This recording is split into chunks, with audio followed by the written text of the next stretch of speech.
Yeah, welcome to Queer Sex Health, a conference organized by the Swiss AIDS Federation in cooperation with Swiss Prepared, the Program and Study, Checkpoint Zürich, the Transgender Network Switzerland, the Lesbian Organization Switzerland, Mannschaftsmagazin, Pink Cross, and, oh yeah, not forget the Kosmos, who is hosting us today.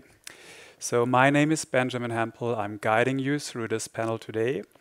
And the title of this session now is PrEP for Everyone. If you rather wanted to see the panel on lesbian and bisexual women sexual health, then you need to change the channel now. You can do this by going to kosmos.ch/stream and just change this channel. Yeah, but don't worry, all those panels we're doing today, they are recorded and you can also watch them at a later point. As we are broadcasting here from the Cosmos, I'm very happy that the three of us can do the discussion right here. But you can also join, and you can ask questions and leave comments in this section. What you need to have for this is a YouTube login. So yeah, now we want to start about HIV prevention, especially about PrEP. And how to get access for different people to this new, relatively new HIV prevention model. What we will not do so much today is speak about how PrEP works, how you take it, what the side effects are. You will get this information if you go on the webpage of drgay.ch. You find all of those practical information over there. As we have guests from different parts of Switzerland and also from abroad, we will have this panel in English. I'm really happy that most of our guests made it in the one or other way. It's only Axel Schmidt, our epidemiologist, couldn't make it, and I think that's already very good in a time like this that we have all others on this panel. Yeah, I would like to give a little bit of background of myself. My name is Benjamin Hempel. I'm one of the co-founders of the Swiss Prepared program, also the principal investigator. Swiss Prepared is a program and a study that has the aim to make the health situation for people asking for PrEP better, but also for other people who are on risk of HIV. And I would like to continue introducing our other guests, and I want to start with our guest abroad, Dr. Will Nutland. He will join us from a live stream. So Will is a co-founder of PrEPster. PrEPster is a community-based grassroots project that actually educates and agitates people for PrEP. PrEPster has been on the very forefront for fighting for access to PrEP in England, but also supports other PrEP projects all over the world. In addition of being a health activist, Will is actually a researcher. He's a plant daddy and a chocolate lover, which makes it very sad that you're not here in person. So we must remember sending you Swiss chocolate, Will, right? Yes, please. Please. So welcome, Will, and thanks you so much to be here in this special way on this panel. Yeah, next I would like to introduce Dr. Cate Esson. Cate is a medical doctor working for PROFA in the canton of Vaud. She works actually in two different sites. One is the Checkpoint in Lausanne, which is prescribing PrEP to men who have sex with men since 2016. But she also works for another sexual health clinic in Rennes, where she's now also prescribing PrEP to other people than MSM.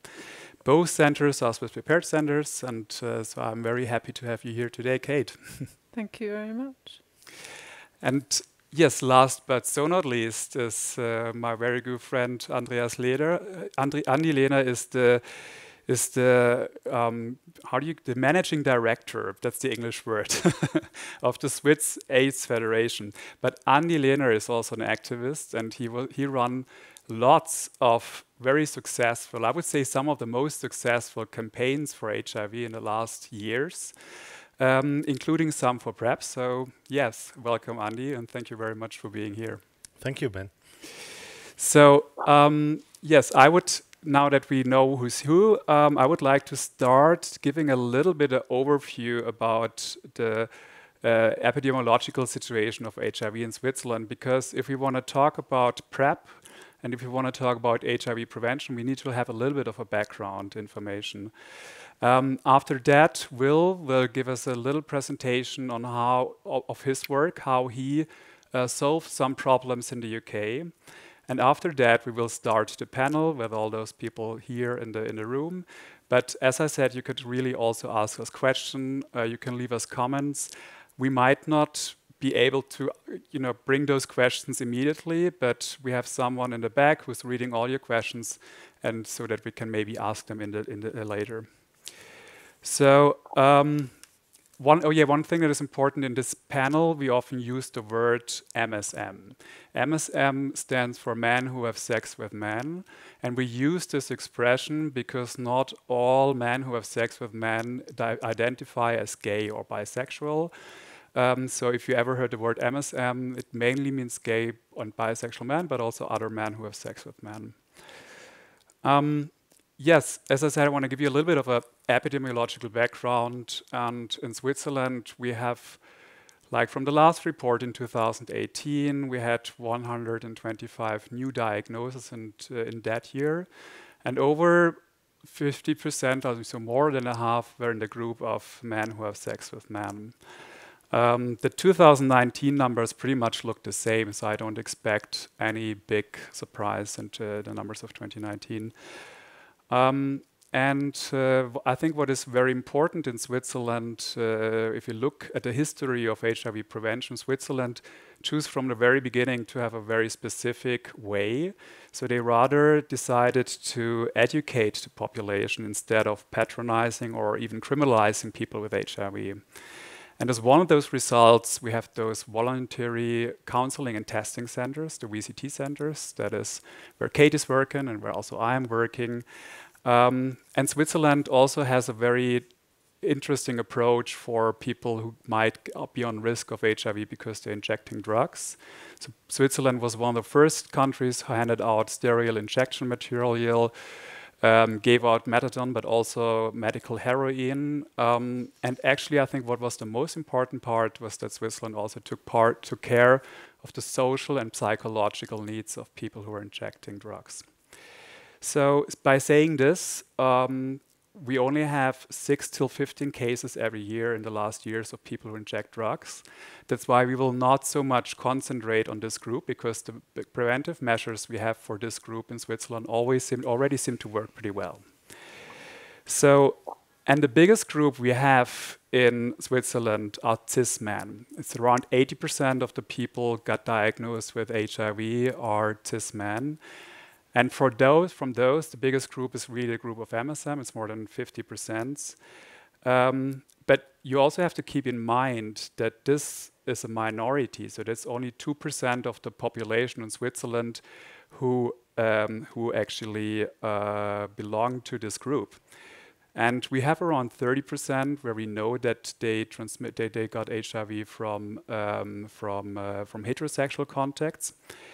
And there are no reported transmissions in the last year among cis women who have sex with cis women.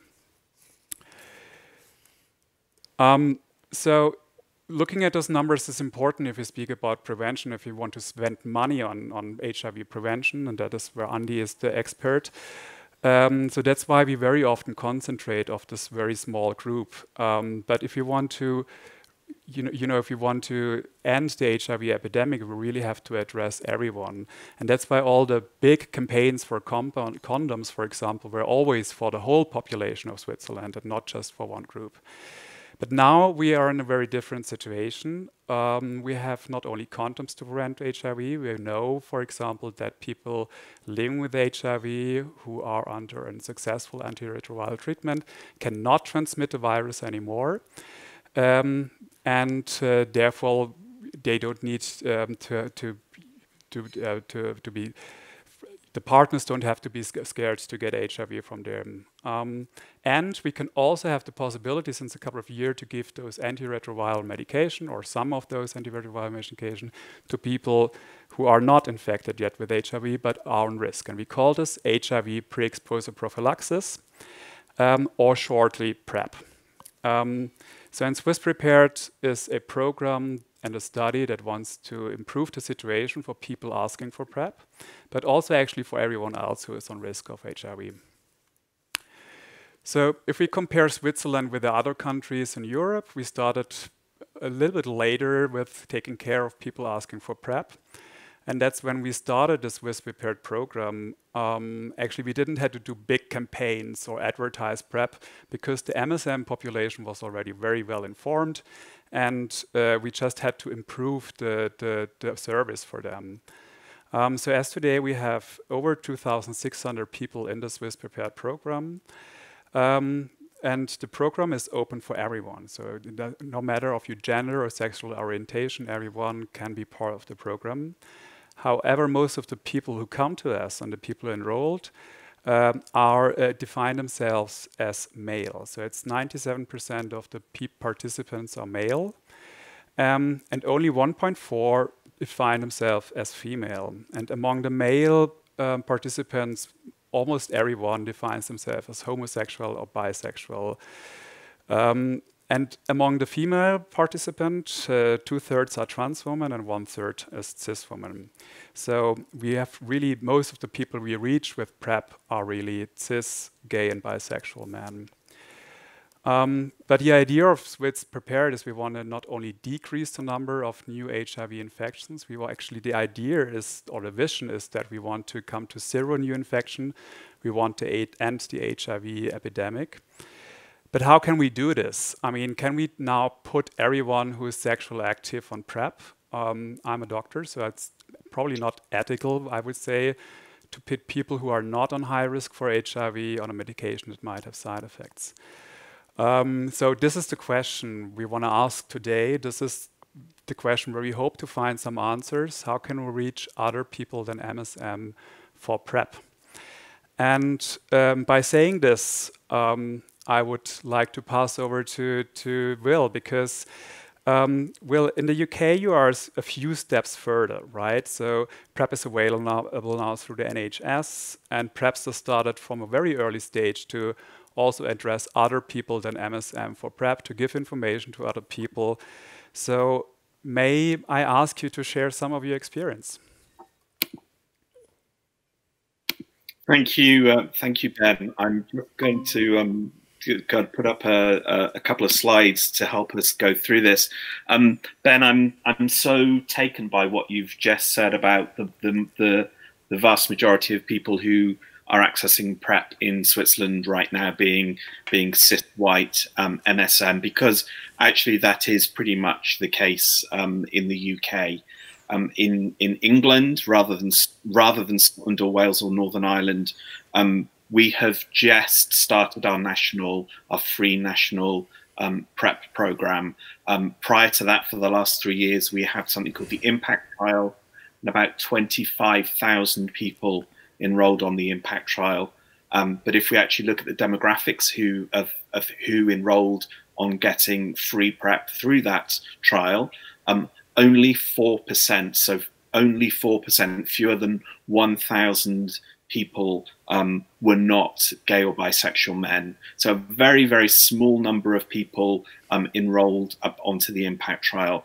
And what PrEPster has been trying to do has been, right from the very start when we founded PrEPster 5 years ago, was to think about how can we make PrEP accessible to the greatest number of people and the most diverse number of people who need it as possible.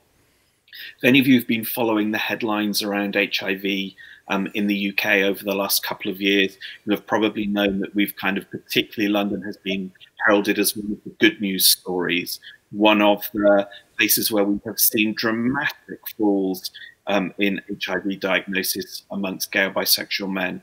But actually, if you scratch below the surface of those figures, you'll see that if you are a white MSM, you are disproportionately more likely to have benefited from PrEP than if you are a queer man of color. So this is really what we've been trying to pay our attention to for the last couple of years. And so we've set up a very specific program that's targeting queer, as we call them, queer men of color, men who are not white British men. And the data is starting to very clearly show us that queer men of color are not accessing PrEP and sexual health services for a whole range of reasons. Some of them are around institutionalized racism or systemic racism. And a small project like PrEPster cannot even begin to unpick some of those issues. They are, decades old, and a small community-based project can't address those things very well. But what I want to focus on are the things that we can do, the things that are in our power to increase access to PrEP for people other than people like me. One of those is actually the slide you see in front of you, the project that we got funding for by the Elton AIDS Foundation to really do some focused work on queer men of colour. And Phil Stamber is a dedicated worker who spends all of his time really doing PrEP education and advocacy for people in his peer group. But one of the things, actually one of the really tangible things that we can do to try and deal with that inequity is really simple. One of the things that we can do is to make sure that our information and our materials is available in a whole range of different languages. We know that half of the gay or bisexual men who were diagnosed with HIV in London last year were not born in London. And so there are issues around understanding how to access and navigate health services. So a really simple thing that we can do and that we have done is to make sure that we have all of our written information in multilingual languages, that we have PrEP navigators who are able to speak multiple languages. And in fact, our new outreach worker, Pedro, we made a very deliberate decision to employ someone who was at least bilingual, if not trilingual, and Pedro is Brazilian. So we're able to have someone who can speak the language and help people navigate into those kind of key communities. But one of the other important things we've tried to do is to put the voices of those of us who are using PrEP right at the forefront, right at the center of the work we do. A large number of those of us who are involved in PrEP are very upfront and open about our own PrEP use. And so we have an ongoing series called My PrEP Story, and we put the voices of people like Lewis to tell the rest of the world about what it's like to use PrEP. And when we do that, we've made a decision that we wanted those stories to be positive. We wanted them to be affirming, and we wanted to move away from narratives that were just about how PrEP can prevent HIV, but the other impacts. And there's a quote here you'll see on the bottom of this slide, when Lewis says, "I've been taking PrEP for a couple of months, and you know what? Sex is great for me. Have my anxiety significantly reduced? Yes." So we're trying to kind of build narratives that are about reducing anxiety, increasing pleasure. Here's actually a slide not from PrEPster, but from our sibling project in the Netherlands called PrEP New. And one of the guys here saying, before being on PrEP, I was always scared after condomless sex. So here's people talking about how PrEP reduces anxiety, reduces scariness. So what about people who aren't MSM? And Ben has already kind of highlighted that there are whole groups of people who could benefit from PrEP that are not gay or bisexual men. And I'm not for 1 minute suggesting that the PrEP and the HIV prevention needs of MSM are not important, but as we see HIV incidents start to really fall in places like London amongst MSM, the majority, increasingly the majority of people who are going to be diagnosed with HIV in a place like London are not going to be MSM. So how can we help those people to benefit from PrEP in the same way as people like I have? So we ran a project with some collaborating partner organizations 2 years ago, and we did 1,200 outreach sessions with people who are at potential risk of HIV in London. And we asked them, what are the barriers to you personally accessing PrEP?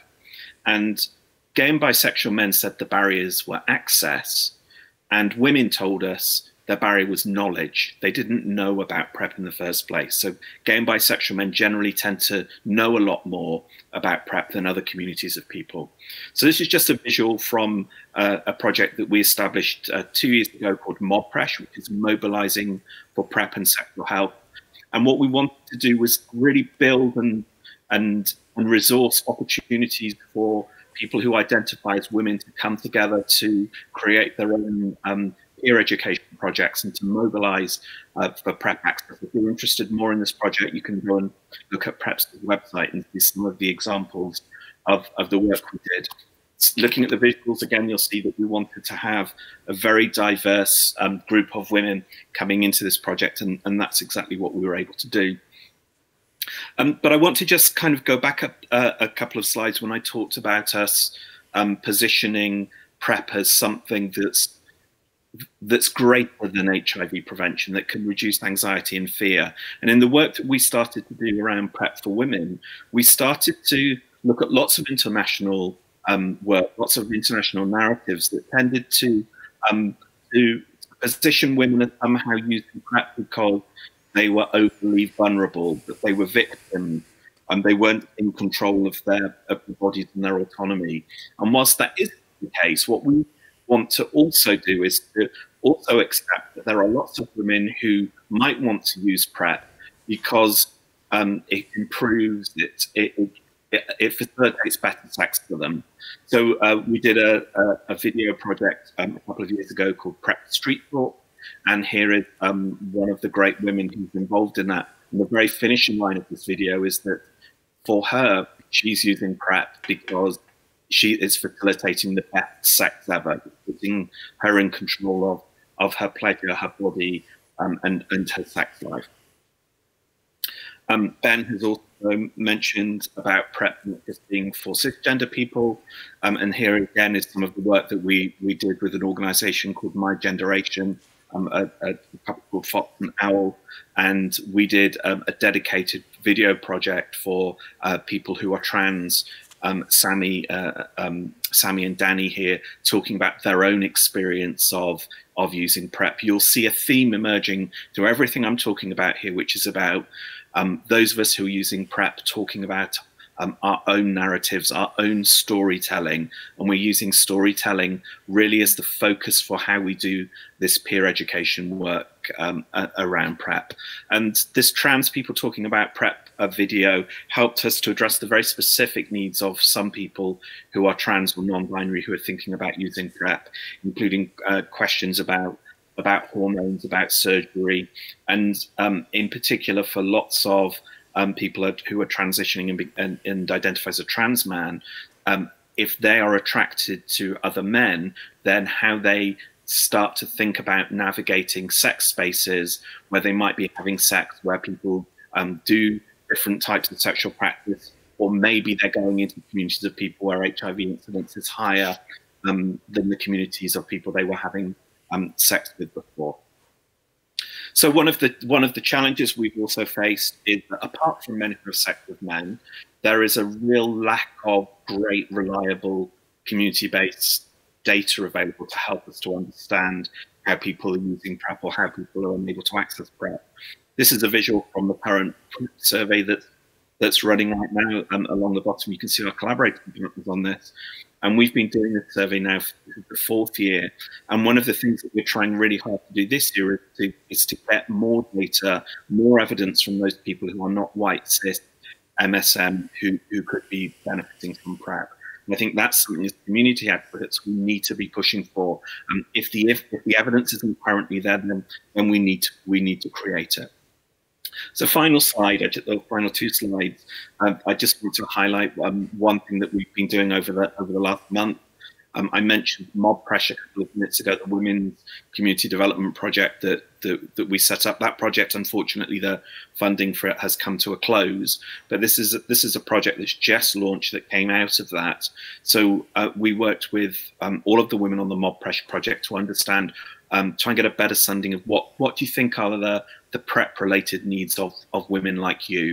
And we've just produced this pamphlet and poster that really helps us to better conceptualize what PrEP for women might look like. And I hope we get the chance to talk about this in the panel later on today, because one of the things we've actually done in this booklet is we've actually named the circumstances in which a woman might use PrEP or might want to use PrEP. Ben has already raised the issue of whether it's ethical to offer PrEP to everybody who might be sexually active. And what this booklet has done is actually quite controversially pinpointed some of those circumstances in which someone who identifies a woman might benefit from PrEP. Let's hold that on for the discussion later. So if you want to know more about the work we do, here's our details. We would love to see you either on our website or any of our social media. And thank you so much for inviting me to be part of this panel. I really would love to be there with you in person, but you know, things right now aren't allowing us to do that. Bless you. Thank you for having me. Yes, thank you very much, Will. This is I really love your work. It's always very inspiring to see what you do. I want, before I go to the other participants, I want to ask you one question. So, do I understand this right? You started first with so because as I'm a doctor, we are used to have indication lists. So we identify people with maybe diseases, or in PrEP it's not a disease, where it's a risk situation. And we would like to know who shall we describe this or that drug, and therefore most guidelines have those indication lists. So your work was different, right? So you were more focusing on a positive narrative and telling individual story why this specific person benefits from PrEP.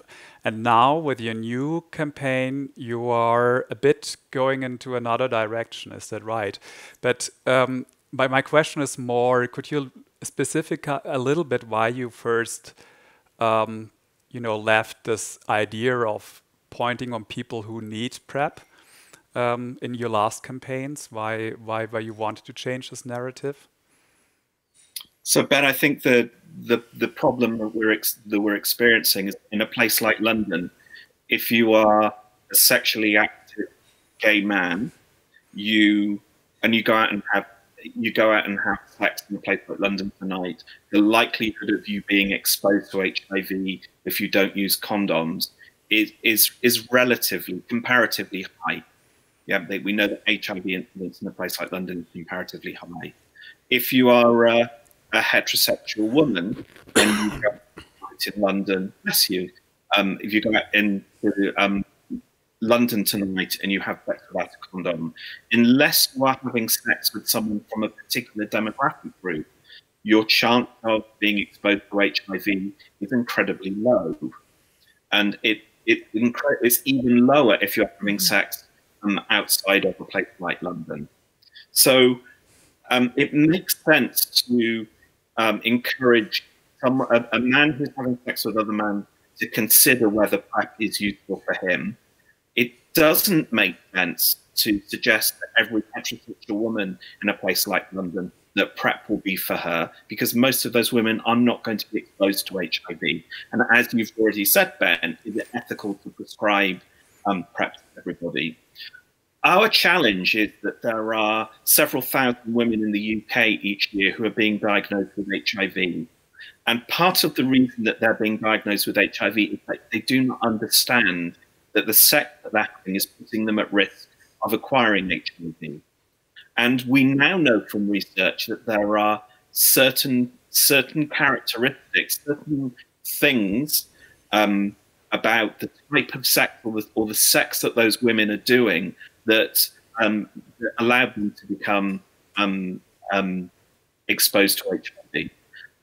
And that's about the characteristic, the demographic of generally the men with whom they are having sex. And there has been a sense for on and off for the last 2 or 3 decades that naming those characteristics will somehow reinforce homophobia or reinforce things like racism. And my counter argument to that is that not naming it doesn't change that. Not naming it, in fact, may facilitate those women to go on to get HIV. So in the new booklet that we've just done, we name that if you are a woman and your male sexual partner is or has recently had sex with other men, or is or has recently injected drugs, your HIV risk is enhanced. Now, we can argue with people who say this is enforcing stereotype about gay or bisexual men and their HIV. And to be honest, I don't give a flying fuck if we're reinforcing that. The point is that there are women who are getting HIV and we are hiding some information from them about the relative risks of the sex they might be having with different people. Similarly, if you are a woman and you live in a place like London right now, and you are having sex without condoms with men from certain parts of the world, or men who have recently traveled to certain parts of the world, or you yourself travel to other certain parts of the world, your HIV risk increases because of the prevalence and the incidence in some of those populations of people.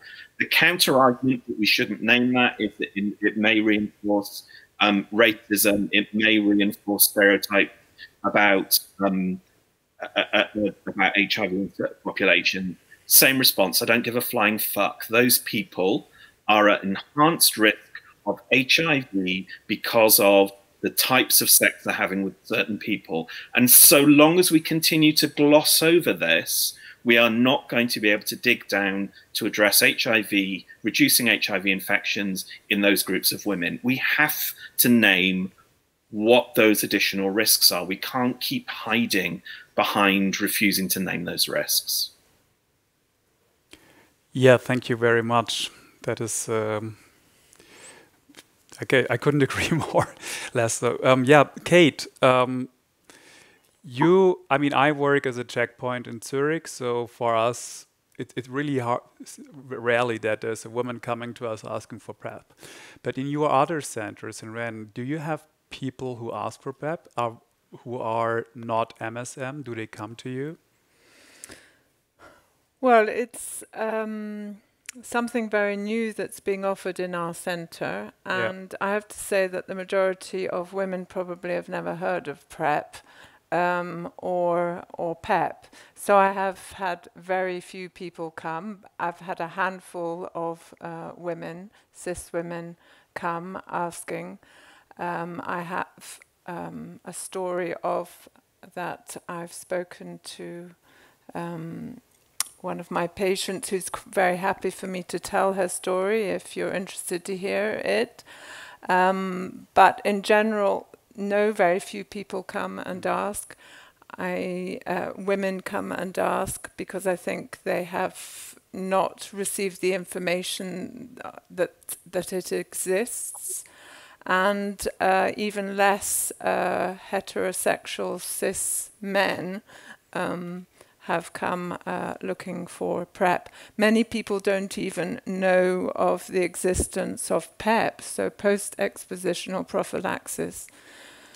So the question of informing people, I think, is very, very important. How to do that, as Will was saying, whether to try and point out the type of sexual activity or the type of the partners that women have who would be at increased risk of HIV, but just informing them. And then if many people know that if I talk about PrEP and say the increased risks or situations that might be at increased risk of getting HIV, then hopefully people that feel that they're part of that group will come and ask for more information and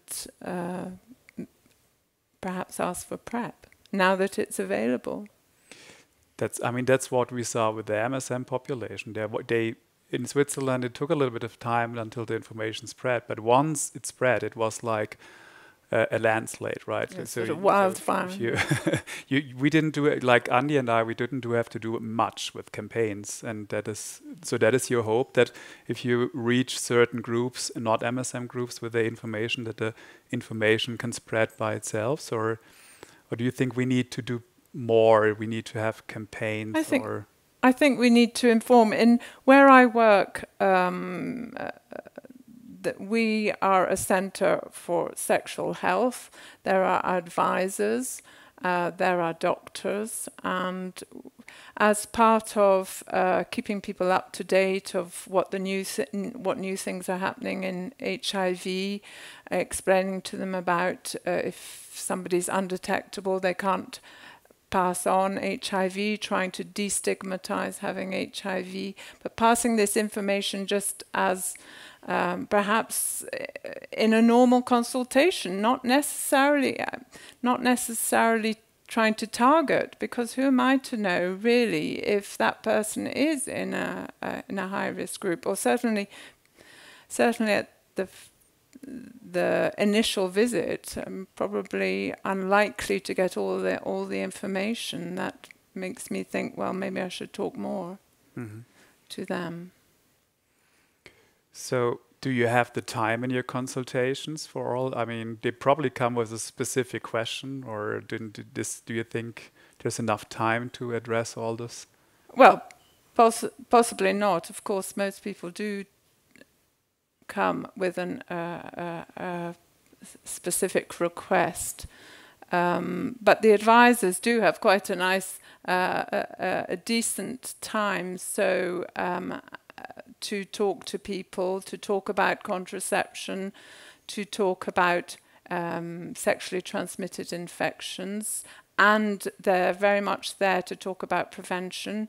For a long time we've talked about condoms to prevent HIV or transmission of HIV, and to prevent transmission of infections. So PrEP is also a preventative method. I mean, this is the whole concept of the VCT, right? It's people come, and we know if they come for an HIV test, it's much more sufficient if we give a consultation with the HIV test. So, and we were very successful in the beginning with the VCT, so that there's hope. You know? Yeah. Well, I haven't been. In fact, I've completely. Forgotten to mention, of course, the Sexual Health Centre. A lot of people come for HIV testing, so that is why it's HIV prevention. Talking about HIV prevention makes is sense. Part of the consultation. So you mentioned you have a story, and we now saw from Will that individualizing stories are actually very helpful. Do you want to share the story of one of your clients? Yes.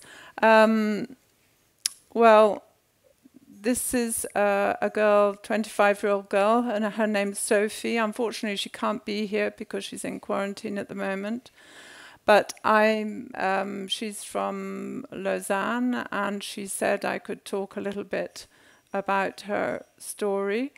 She appeared in November or September 2019, in fact, already knowing quite a bit, so she must have received her information from elsewhere. And she was asking for more information about PEP and PrEP.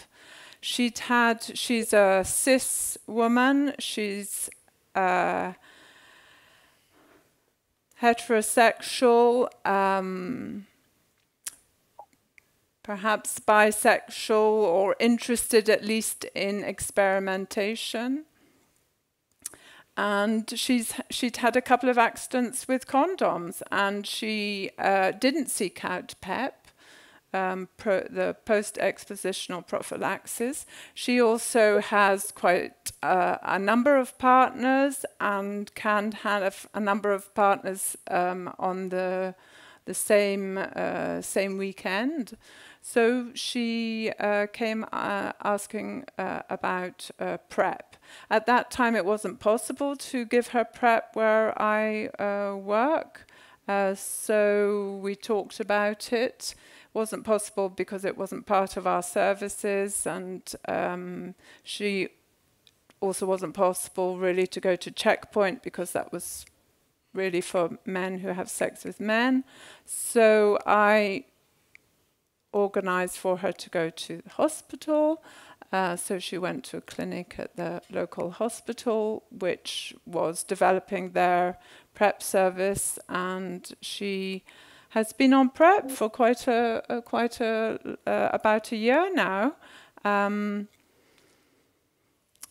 The question about how you take PrEP as a woman, of course, is different from how you take PrEP as a man. So I haven't actually seen her because she doesn't come to our clinic anymore because we weren't able to provide her with PrEP.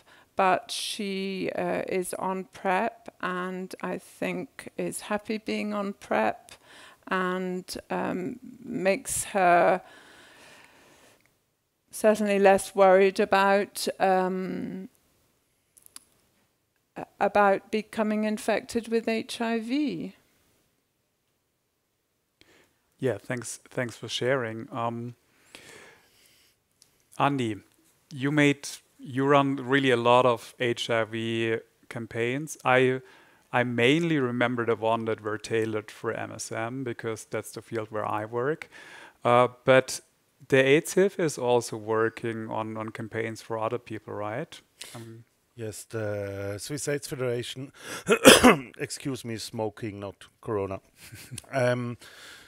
We work mainly for vulnerable groups, means migrants, means sex workers and MSM. And we work a little bit together with the Federal Office of Public Health in general population campaigns, but the campaigns for general population is not made by us.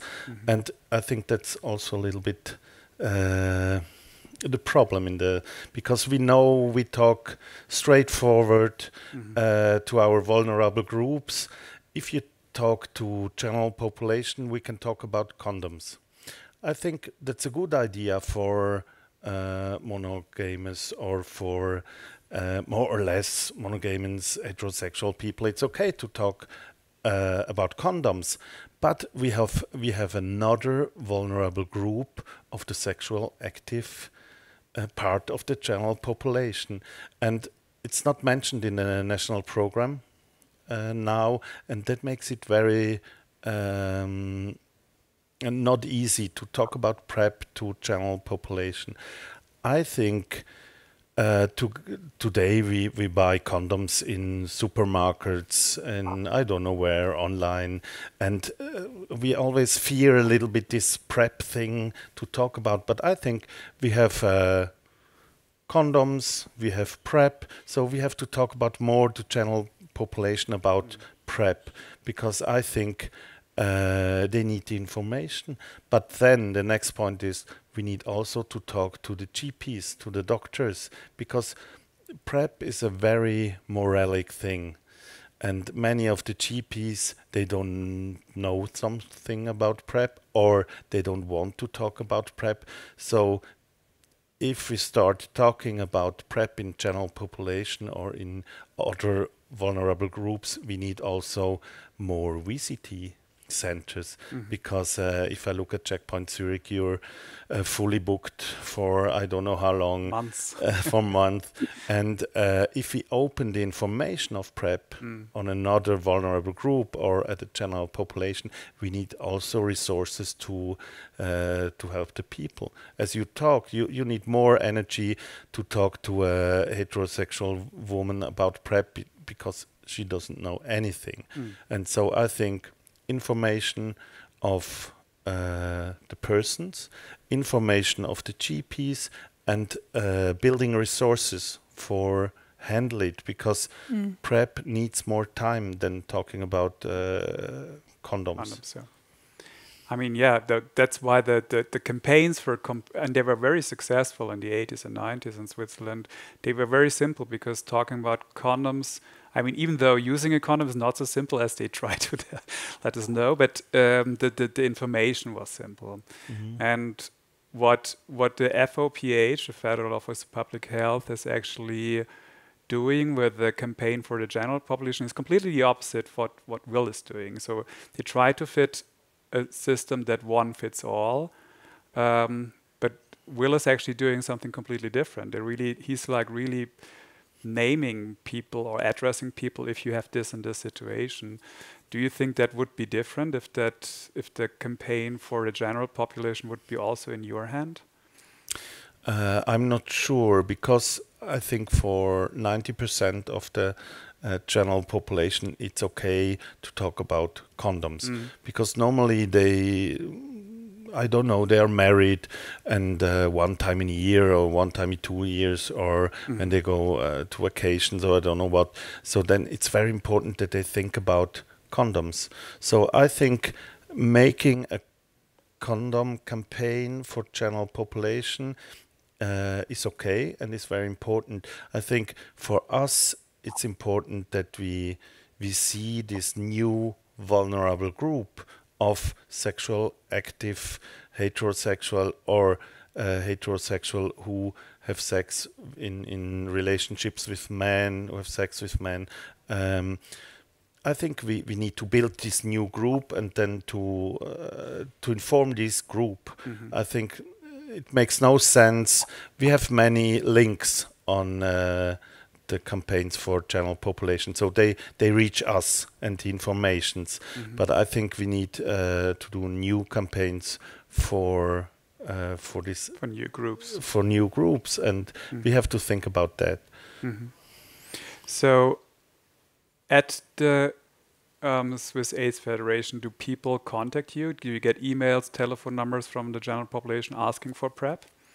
Yes, sometimes we have a question about that. Also over our site, myprep.ch, and because Swiss AIDS Federation works mainly for vulnerable groups, but our website, aids.ch, is for everyone. So we reach people, we reach many heterosexual people. It's the most important website in Switzerland for information for the general population, not only in Switzerland, also in Italy, because they have no information. So in Switzerland, we have the possibility to talk in 4 languages, and it's very important for to talk to whole Europe at the end. Yeah, that is something very important what you name. We already have 4 official languages, and we try always to include English as well as the new semi-official language of Switzerland. But people on risk might speak none of those languages and still live in Switzerland. I don't know, how is it in Lausanne? We see a lot of people who rather speak Spanish or Portuguese or Romanian and don't. I mean, to tell them use a condom, I can do in a very, even with Google Translator, but to tell them how to take PrEP and which tests they have to take, it's hard to do. Well, we're lucky enough to have access to people coming to interpret, and also there are, Will was saying, produce brochures that are in different languages. Well, if you talk about contraception, for example, you'll get contraception information in different languages. So why not for other issues? Of course, interpreters, it does make it more complicated. Level of understanding might be more difficult, or I'm talking particularly about the migrant population who've whether they need. I think it's interesting, this point about trying to inform people of PrEP, but also who are the people that might be more need PrEP. I think we have some work to do to convince people that they are part of those groups, reassure them that this is a good form of prevention, and the benefits of taking it are greater than the potential risks. I think I've been talking to a colleague particularly about the migrant population. He does workshops with different groups of migrants, and when we were talking, he said it's so important to reassure people that that this medication is not something that is useful. It has a place in our in HIV prevention, because the stigmatization of HIV stigmatization and discrimination is still there, particularly in these populations that have recently arrived from other countries. Yeah. So Will, you see, we are struggling a little bit in defining this group. And I think there's also a question now in the chat from Vanessa Christine, who also works together with Kate, who would be this group. So you told us you made surveys to really to address these groups. I mean, I did I have, I think, the most easiest job in this panel because I work with MSM. When I want to do a survey, I go on Grindr or on Gay Romeo or whatever. So how did you get this information? Where did you get other people than white MSM in surveys? How did you reach them? So I'm going to be honest, completely honest and upfront. Doing online surveys to reach people other than non-white cis MSM is really, really hard. The little image that I put up at the end of my slide set with the picture of a man and woman on, from that survey, the data that we currently have so far from that live survey, a tiny, tiny proportion of people who filled out of the survey are not white MSM. So really, really hard to gather that data, particularly if we're asking people. It's at the moment that survey is only available in English, so you have to have English as a first language. That's not the same for every survey we've done, but in this survey that's the case. You have to have at least 15 to 30 minutes spare time to fill it out, and you might not have that time. You might be juggling 3 or 4 jobs. You might have a family to be looking after. So we really understand that asking people to do an online survey is by default going to be very, very biased. However, the outreach survey that I spoke about at the beginning, when we did outreach with 1,200 people, and about half of the people who we did that work with were not white MSM. That was done through outreach workers, paid outreach workers and volunteers going into places where we would ordinarily do outreach. So social groups, faith groups, lunch clubs, dinner clubs, bars, venues, pubs that you might get particular target demographic groups of people going to. So you can, and we did reach those people, but we didn't do it through either an online survey or a traditional pen and paper survey. And in fact, that very, very project was set up to ask the minimal number of questions and get the best amount of data from those minimal questions. And in most cases, the outreach worker help that person complete the survey. So they would do an outreach intervention, and then at the end of it say, can I ask you 8 really quick questions? And if the person, the recipient of the outreach intervention was okay with it, the outreach worker would just ask them on a clipboard and do it very, very quickly. But we still got really beautiful, rich data as a result of that. Yeah, congratulations. That really looks like there's no easy way, huh? So, but and it's expensive. Doing it that way is really expensive. Yeah. If we want rich community-based data, we have to invest in it. We really do. Yeah. Thank you. I have another question for you, Will. So now we already, we had some words we threw into the panel with who might be vulnerable, and some people already talked about female sex workers. What is your opinion about reaching female sex workers in the UK for PrEP? So this has been the subject of a really fierce discussion in the UK, and some of the sex worker organisations, some of their most vocal advocates or gatekeepers have been quite fierce about organisations like PrEPster naming female sex workers as a potential target group for PrEP interventions. The reason behind that has generally been that if some of those female sex workers see PrEP as an option, they might move away from using condoms, and then their clients may offer them extra money for sex without condoms, and then over time it will set up this kind of imbalance between sex workers who are prepared to have sex without condoms because they're using PrEP and sex workers who are not. And if there becomes a financial disparity, then the argument is that it would push those sex workers who are using condoms into having sex without condoms because they'd be able to get basically more money per session. I understand that argument. However, I think we have a moral duty to make sure that everybody who could benefit from PrEP and everybody who wants to benefit from PrEP has access to information about it, is able to access it, and that access is facilitated as much as possible. In the UK, generally female sex workers have a very low incidence of HIV, apart from in some particular subpopulation clusters.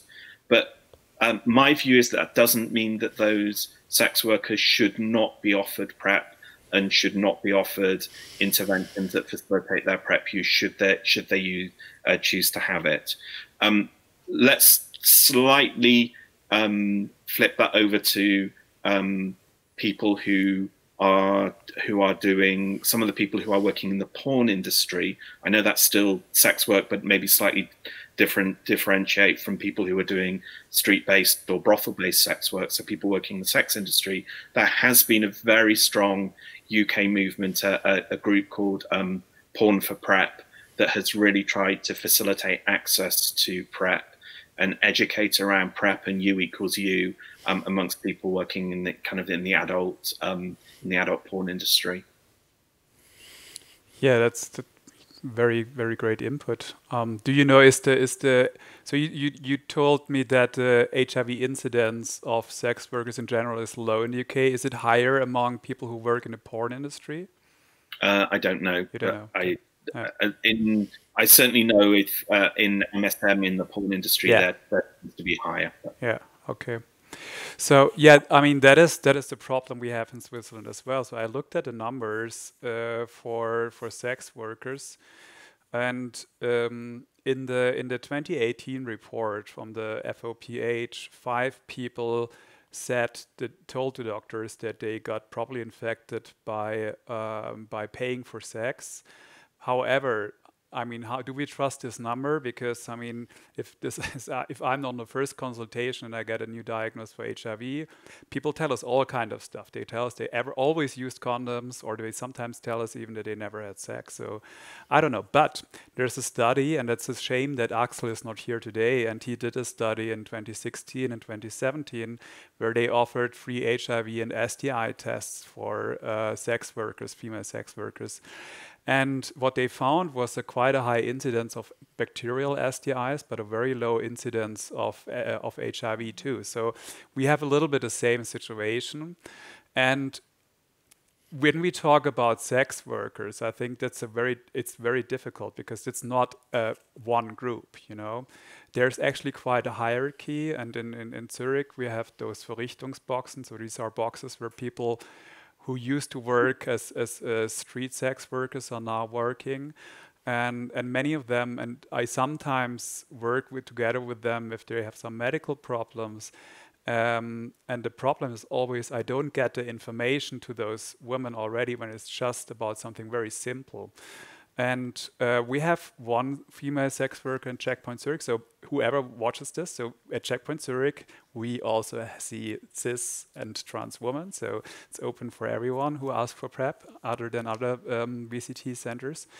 But it's really difficult. So we have one sex worker. She's born in Switzerland. It was very easy to explain PrEP to her, the benefits and the risks, and then she could make her own decision. And that's what we want, right? We want that people can do this decision.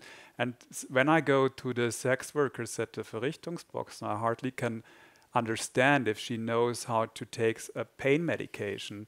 So here again we are on the problem of getting access to information. So Andy, if you said you are also responsible for vulnerable groups, how do you address sex workers in Switzerland? For me, the main problem now is that we as gay activists, we say nothing about us without us. So at the moment it's very strange to me to talk about the sex workers, because at the end we can have, we always say PrEP is for everyone who wants it or who needs it. And that's for me the main point. So I think from information side, we need to inform everyone. From public health side, that's true that we must fear that sex workers take PrEP, so they don't take condoms. That's clear, because everyone wants condomless sex for a little bit more money. So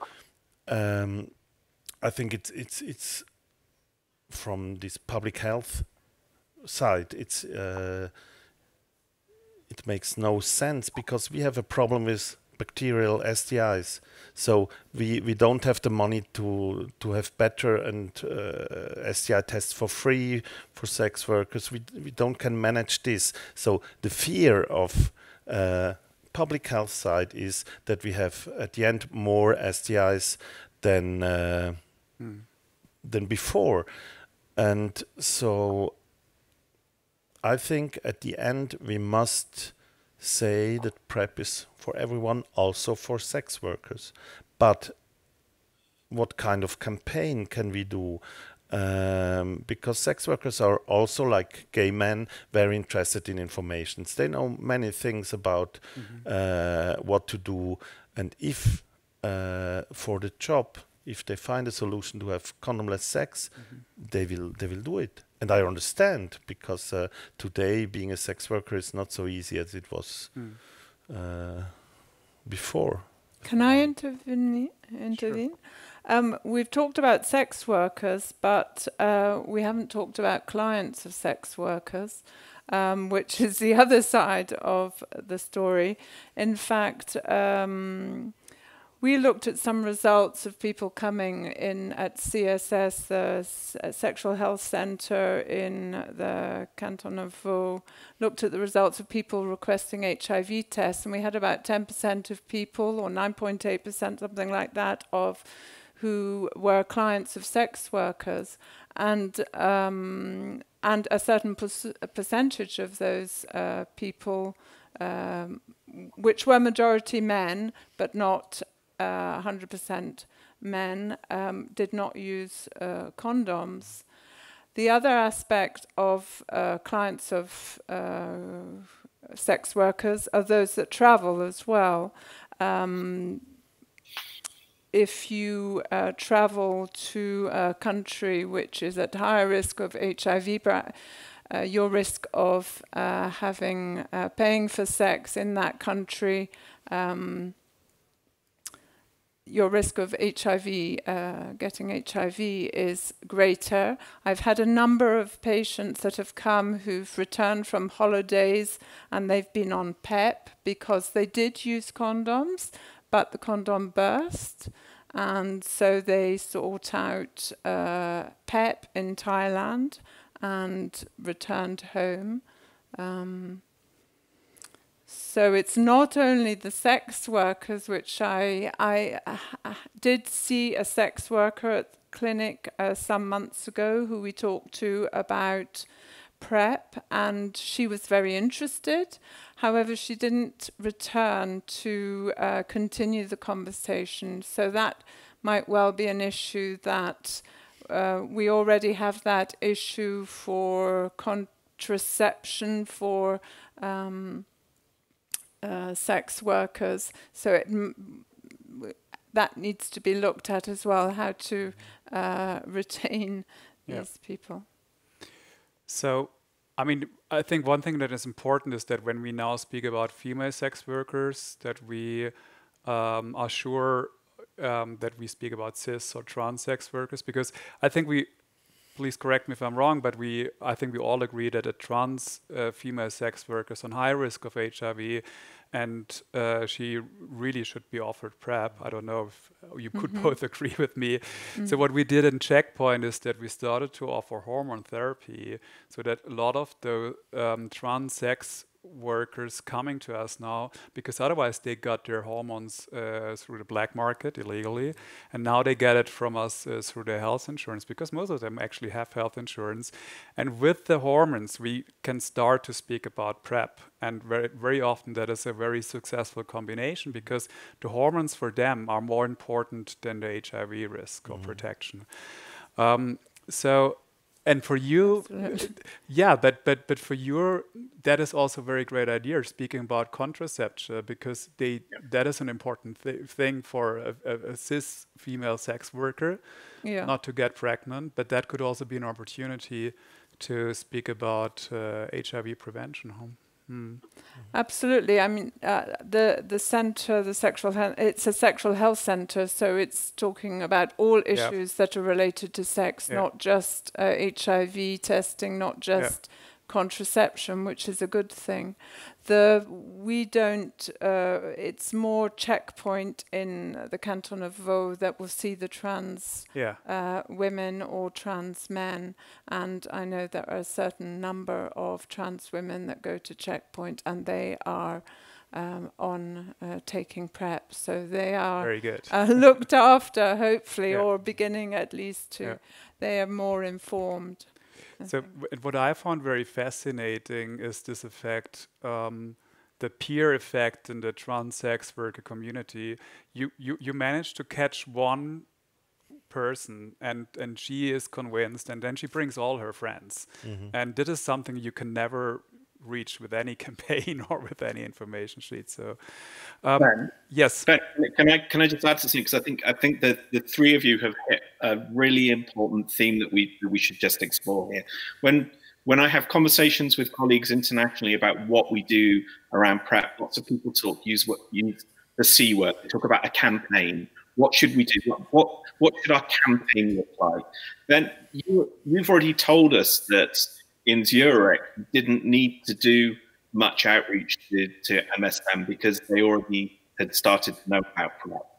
And I would argue that everything that we've just said, especially what Kate has just said, means that we shouldn't do the same with other groups of people. I don't want to see millions of euros spent on billboards and bus ads and social media ads telling some of these key groups of people why PrEP might be for them. Instead, let's use that resourcing to make sure that our GPs are properly funded and are properly educated about PrEP and are allowed to prescribe it, that our gender clinics are able to talk about PrEP and are able to prescribe it, that our migrant health services know about PrEP and are able to help people access it.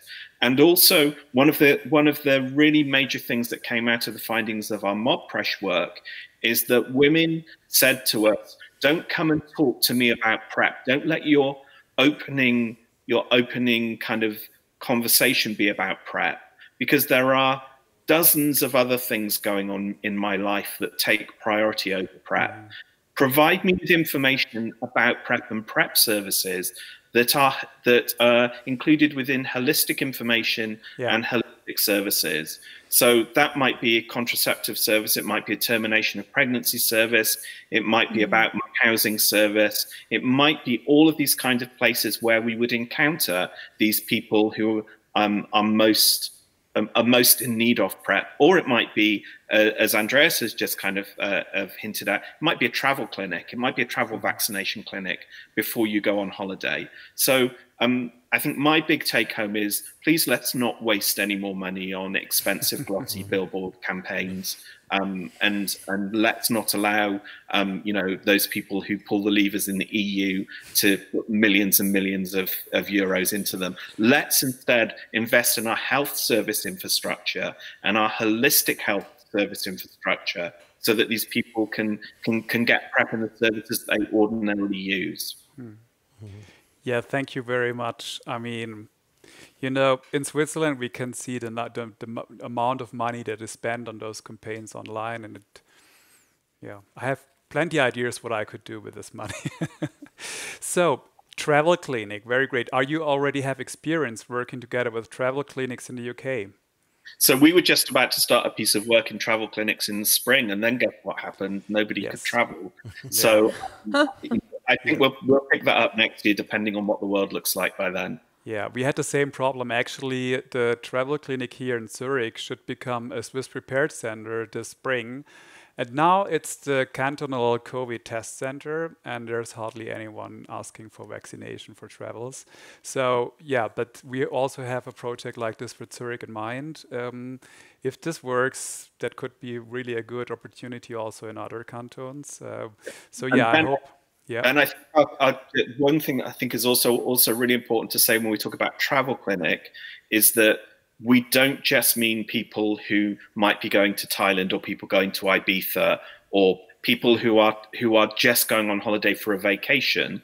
We're also talking about people who are traveling home. So people who might ordinarily live in Zurich or London, but are and have been out of the country they came from or they were born in for 5 or 10 years and are going back there and may need vaccinations, maybe travel advice, but could be having sex with new or pre-existing sexual partners when they're away. Yeah.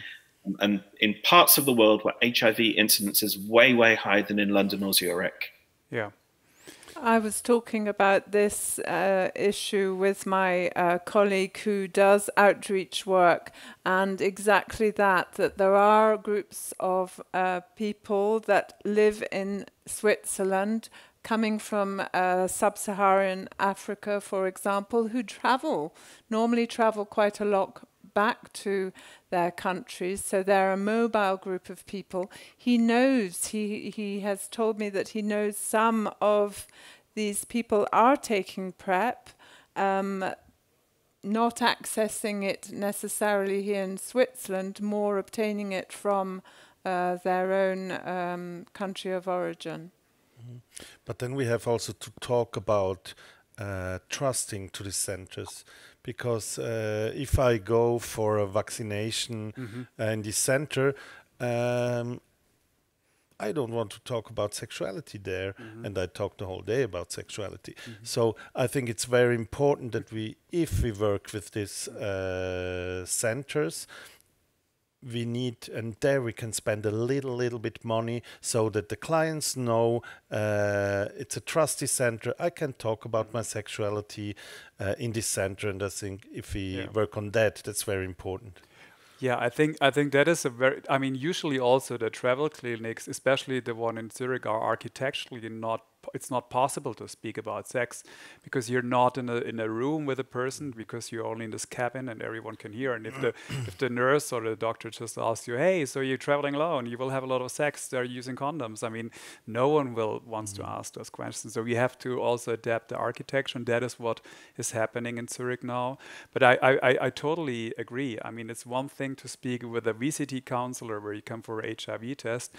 And we saw the problem actually with the substance use or the chemsex problem. People come for us with an HIV test and they don't want to talk about their crystal meth use or the GHB use. So we had to train those skills. How do we talk about other topics that are related to HIV, but are actually from a completely different field? And the person actually doesn't want to talk with us. How do we get the person?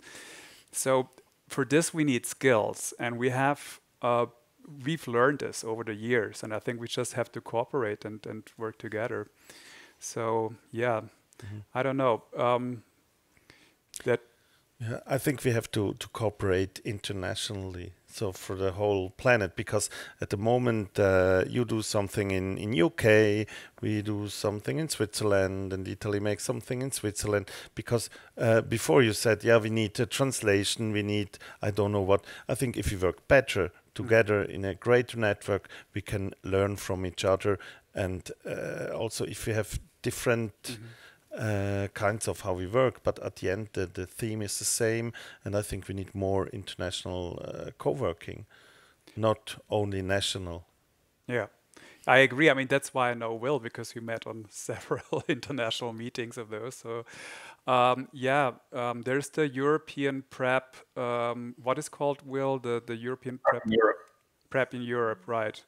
Gus is running, and then there's also the ECDC, who invites us once a year, where we have this cooperation. But yeah, I mean, that is a first step. Like, I mean, that we have Will now in our panel here in Switzerland, that shows that we really are open. We want to learn, right? I went to the PrEP in Europe, which was last year, and that was when Will was talking. A lot of it was related to MSM, but there was also a lot of discussion about women, Black, African or minority group women in London. There were presentations about that. So that was moving forward. Very little at that time was talking about heterosexual people. But I can see even within 1 year there has been started thinking about other groups, because access to PrEP for MSM has been successful. It can still keep, there are still people coming, there's still a lot of people, however, coming to MSM, coming to request PrEP, so we haven't yet reached everybody there. Yeah. For me it's a question, do we need, I like PrEP in Europe, I don't know what, I think we work in the German-speaking part. We work together with Germany and Austria, and there we talk about everything. So I think it's very important to start the movement to have PrEP in Europe. But that's a small box in a big thing. Perhaps we need more. Like today, we talk about PrEP, we talk about that, So perhaps we need more. Work together in an international way, not only on PrEP or on medication or on I don't know what. So perhaps we need to build other professional communities. So you talked about training health workers more and GPs. Well, GPs, we know there's been survey done in Switzerland that GPs a lot of them have difficulty even talking about sexual health and sexuality with their patients. So there's still lots of work to be done there. So before even you reach the question of do you need PrEP or do you not need PrEP,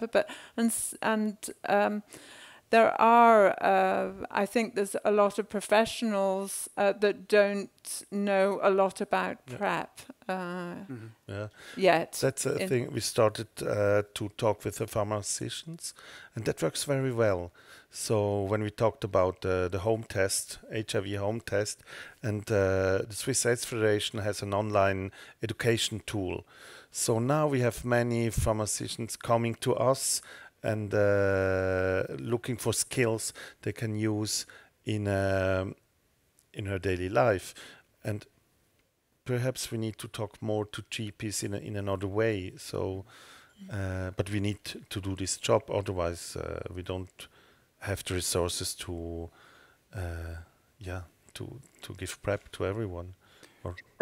There's one great way of increasing the knowledge of health professionals and medics about PrEP, and that's to do some peer work with those of us who currently use PrEP to skill us up and give us confidence to talk about our PrEP use with our GPs. I know 4 years ago I went into hospital to have an emergency appendix removal, and on my list of drugs that I was asked, what are you taking? I said that I was taking PrEP, and I got very different responses from the pharmacist, the surgeon, the nurses, the ward doctors. But with each of them, I was able to help them understand why I was using PrEP, and that I wasn't hiding that I was HIV positive, which is what they all thought was happening. Why would you be using Truvada unless you have HIV?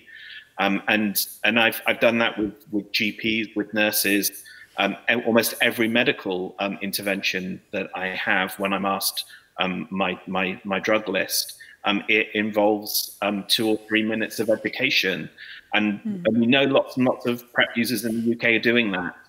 And it might be just worth us collaboratively thinking about how a peer education model across Europe might work to do that. Yeah, I mean, I can tell a little bit about how we do it in Swiss Prepared, because Swiss Prepared is not only for the VCT centers, the checkpoints, or the infectious disease departments. We also have GP praxis who wants to join this. And actually the idea is exactly that. So we developed a program, we developed a tool, the online consultation tool. We developed this with people like you and me who are prescribing a lot of PrEP. But we wanted to give it to those people who don't have so much experience. So whenever there's a GP in Switzerland, he can apply to be part of the Swiss Prepared program, and then he gets trainings, he gets the tool, and we try to help this GP to get better in prescribing PrEP. Because if you are a GP, you also have to be on date on hypertension treatment, diabetes. You have to do little surgery and all this stuff. You cannot be on top of the last information of every conference in every field. So that's why we did Swiss Prepared, so that a GP can be part of it, and we take over his education in PrEP. But then we need just like you said, we need a peer project. Yeah. So what will we do with the experience of the GPs? How can we talk about that with other GPs? Because GPs doesn't listen if the Swiss AIDS Federation has an idea.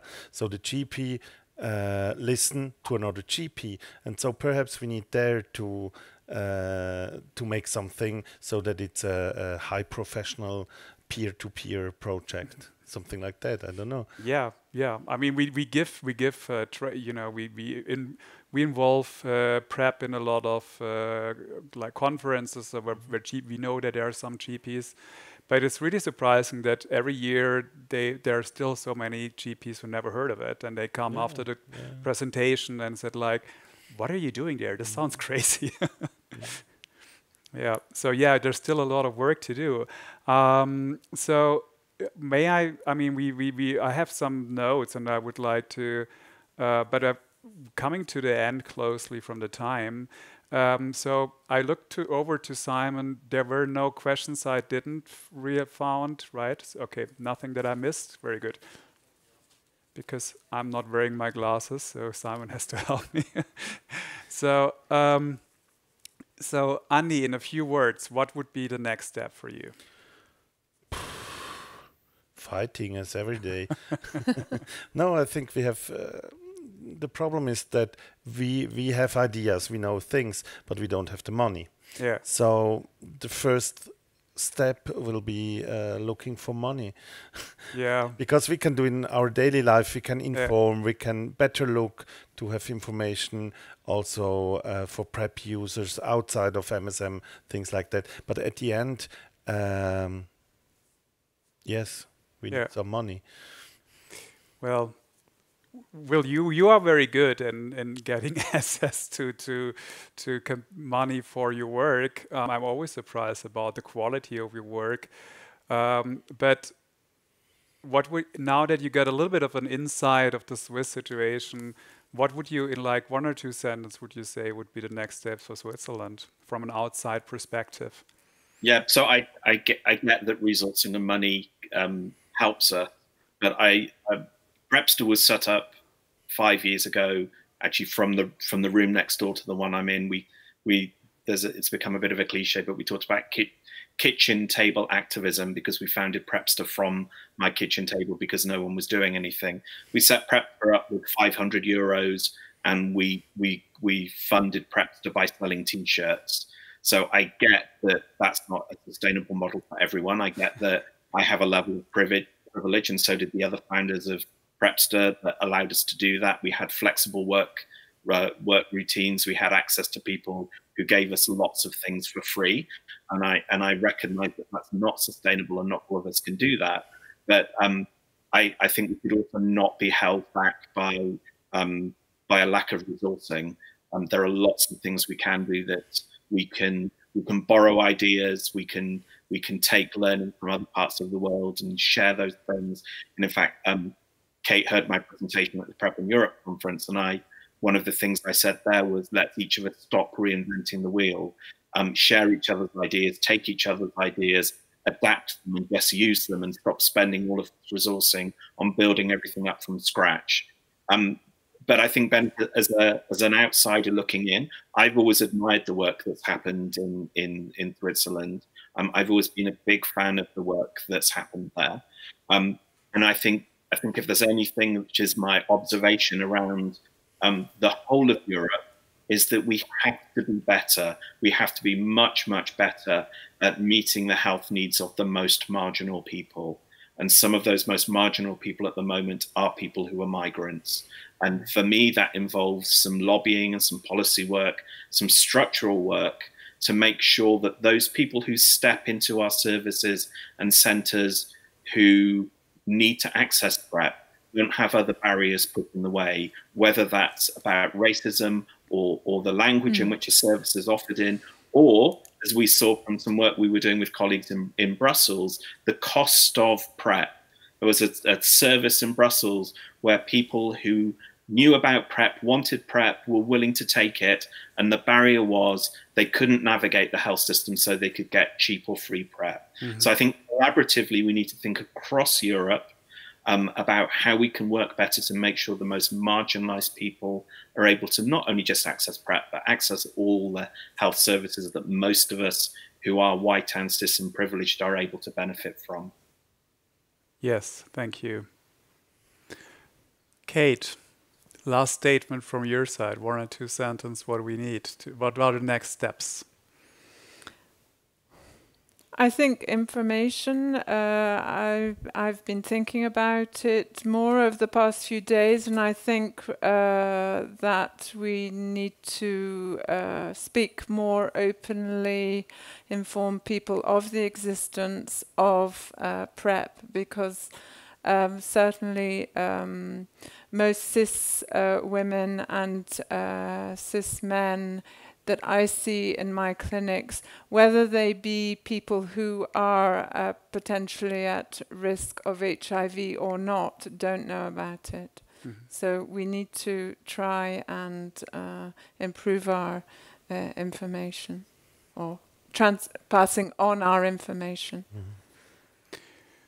Thanks. So we have a last question from the audience. It's how long do you think it will take before our health insurance will cover the costs of PrEP? Yes. So, Will, you might know we have a very complex health insurance system in Switzerland, and I'm working as a doctor here now for 11 years. I still don't completely understand it. So, but what I can tell you is that we are working on it. It's on our agenda on a very high priority. Sometimes I get very frustrated, but sometimes Switzerland surprised me, and then you push and push and you think you will never reach something, and suddenly it goes very smoothly. So what I think what we both can say, it's on a very high priority list of our activist agenda. But we don't know. At the moment, we are in between frustration and happiness. So, it's hard to say, but we can. The only thing I can say, we haven't given up, and we're working on that, right? So I would like to give a little bit of conclusion of all of what you did an amazing job, give so many inputs, and I just want to bring those together. And I think like what we all agree is we need more information rather than big campaigns. We need information in different languages and for different people who reaches actually the people, and not that we will not have one solution that fits all, right?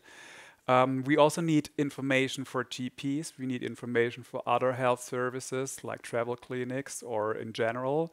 So we have to work in that. We need to take care of the needs people who are on risk of HIV. So they might be, we think HIV is the highest problem, but they might have other needs, and we have to listen to those needs and maybe include the service for those needs in our service with PrEP, like we did with the trans women, like we did with the sex workers. And we need to speak to those people, get information, which is not an easy way how we found out, and learn more on that. So I think that is the conclusion of today. I think we learned a lot. I'm very thankful for all of you, especially Will, who's here from the UK. I'm so sorry that I cannot take you out for a beer now, but it's not possible for us either. So I'm really sorry to you.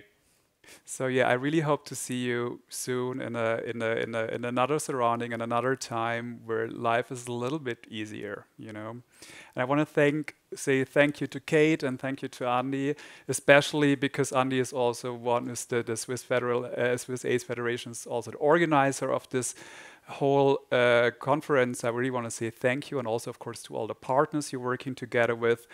I would like to thank also the partner of Swiss Prepared, and I would like to name a few of them because without the support of them, we wouldn't be here. So that's the Federal Office of Public Health, the Swiss HIV cohort study, the Canton of Zürich, and also MSD from the industry side. And very special thanks to Gilead, who made it possible for us to be on this panel today. So thanks to all of those people, and of course to all of the people who are taking PrEP every day and doing something against HIV in our communities. Thank you very much. Thank you. Thank you. Thank you.